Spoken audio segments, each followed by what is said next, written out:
Hi my dear all, I hope आप सभी अच्छे होंगे।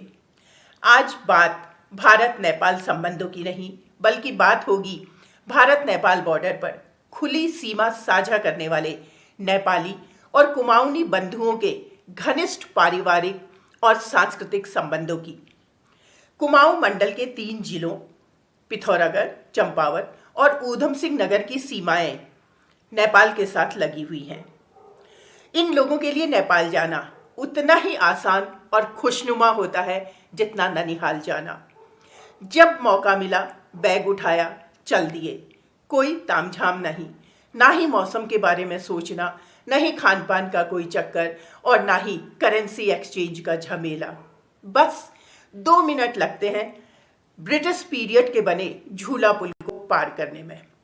पासपोर्ट, वीज़ा, इमिग्रेशन जैसे भारी भरकम शब्दों का इन लोगों के लिए दूर दूर तक कोई वास्ता नहीं। वैसे तो आप भारत के किसी भी कोने में क्यों न रहते हों, 2 देशों के बीच इतना आसान बॉर्डर क्रॉसिंग आपको कहीं नहीं मिलेगा। और क्यों ना हो, भारत और नेपाल का रिश्ता रामायण काल से रहा है और यही रोटी बेटी का रिश्ता कुमाऊं और नेपाल के सीमावर्ती क्षेत्रों में आज भी कायम है। माता सीता की जन्मभूमि जनकपुरी, महाराजा दशरथ की रानी कैकेयी, नेपाल के कैकेयी राज्य के राजा की पुत्री, गौतम बुद्ध की जन्मस्थली लुम्बिनी, ये तीनों भारत नेपाल के रिश्ते के साक्षी हैं। कुमाऊं और नेपाल के बीच रोटी बेटी का संबंध जानने से पहले संक्षिप्त में पिछले 2000 सालों का इतिहास जान लेते हैं। पहले भारत और नेपाल के बीच आज जैसी सीमाएं नहीं थी, इसलिए एक क्षेत्र से दूसरे क्षेत्र में बसना सामान्य बात थी। सैकड़ों वर्षों तक कुमाऊं और नेपाल के सीमावर्ती क्षेत्र में कत्यूरी वंश का शासन रहा। 18वीं सदी के आते आते ऐसा भी समय आया कि कुमाऊं पर राज कर रहे चंद साम्राज्य की शक्ति क्षीण होने लगी और तब मौके का फायदा उठाते हुए गोरखाओं ने यानी कि नेपाल ने कुमाऊं को अपने अधिकार में कर लिया। 1790 से 1815 तक 25 वर्ष कुमाऊं पर और लगभग 12 वर्ष गढ़वाल पर गोरखाओं ने शासन किया।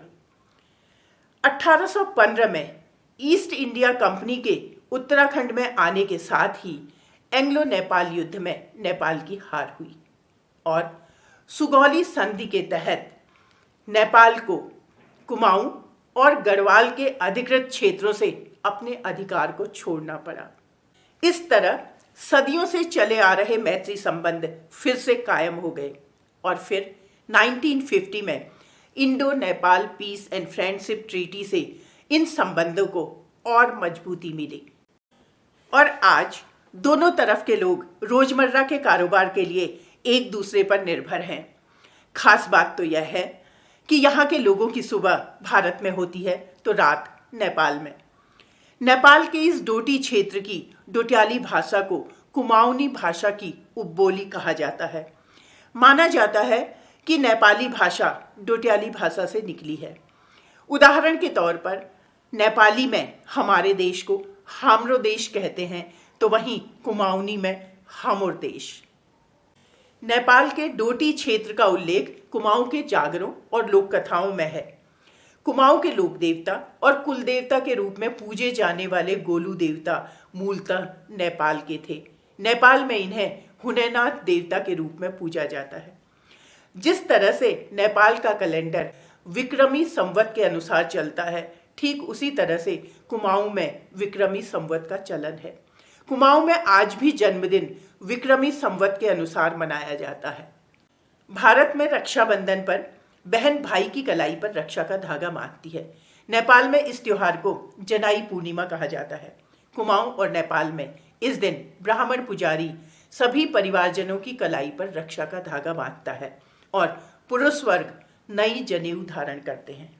दशहरा फेस्टिवल दोनों ही क्षेत्रों में दशें के नाम से जाना जाता है और महाअष्टमी का दिन सबसे महत्वपूर्ण माना जाता है।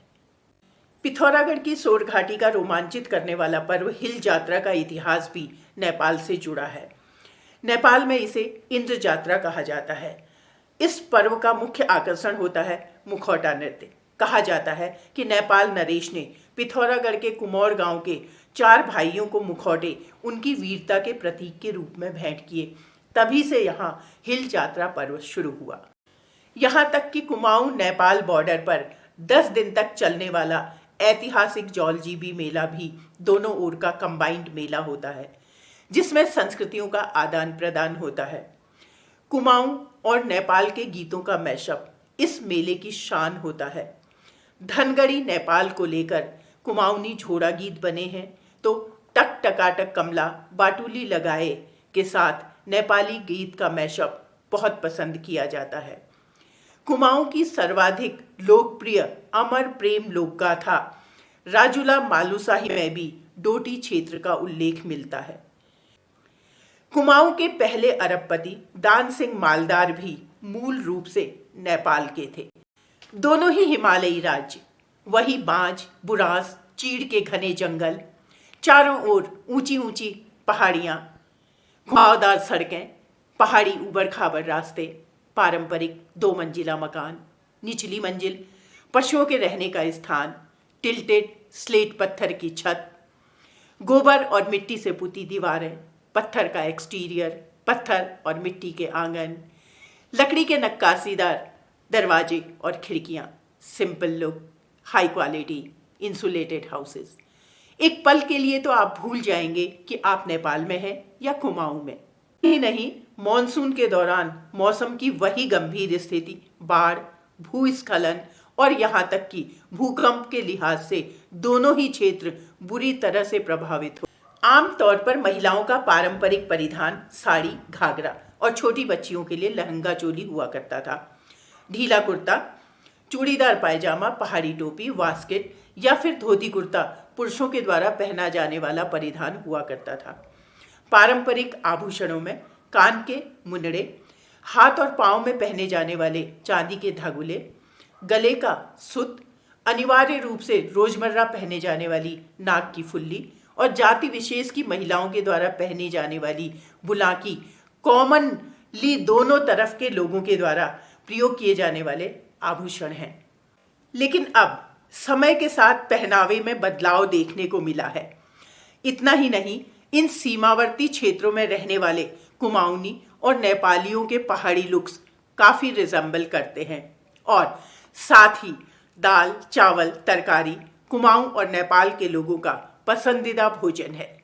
नेपाल खस बाहुल क्षेत्र है, तो वहीं कुमाऊं को खस प्रदेश कहा जाता है। नेपाल के ब्राह्मणों में लगभग 30% कुमई बाहुन हैं, यानी कि नेपाल के कुमाऊनी ब्राह्मण, जिनको चतुर और तेज माना जाता है। राजनेता, न्यायाधीश, लेखक, पत्रकार, कलाकार, संगीतकार लगभग हर क्षेत्र में कुमई बाहुन हैं। पूर्व प्रधानमंत्री केपीएस ओली, कीर्तिनिधि बिष्ट और प्रथम नेपाली फिल्म मैती के हीरो चिदम्बरम प्रसाद लोहनी कुमई बाहुन थे।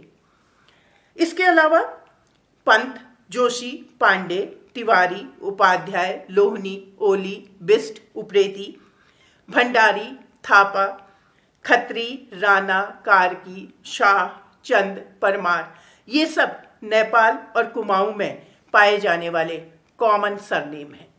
इतना ही नहीं, नेपाल का राष्ट्रीय पुष्प बुरांस है और उत्तराखंड का राज्य वृक्ष है बुरांस। नेपाल का राष्ट्रीय पक्षी इंपिजिनस मोनाल है और वही इंपिजिनस मोनाल उत्तराखंड का राज्य पक्षी है।